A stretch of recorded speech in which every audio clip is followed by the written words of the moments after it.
Men buni 9 yil davomida o'rganganman, lekin sizlarga 1 daqiqada o'rgataman. Mana hayot haqida 10 ta yoqimsiz haqiqat. Birinchi, oylik bu sizni orzularingizni unutishga yordam beradigan dori.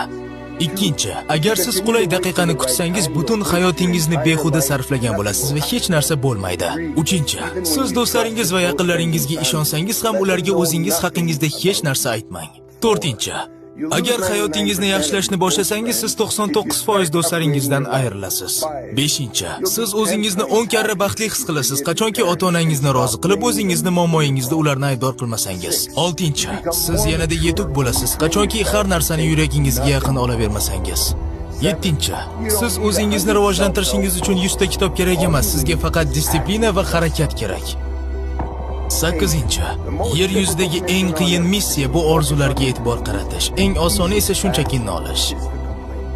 9. 30 yoshga kelib atrofingizdagi do'stlaringiz ko'proq pul topish, tanasi va oilasiga g'amxo'rlik qilishni o'ylashi kerak. 10. Odamlar zaharli munosabatda qolib ketishadi, chunki ular yolg'izlikdan qo'rqishadi.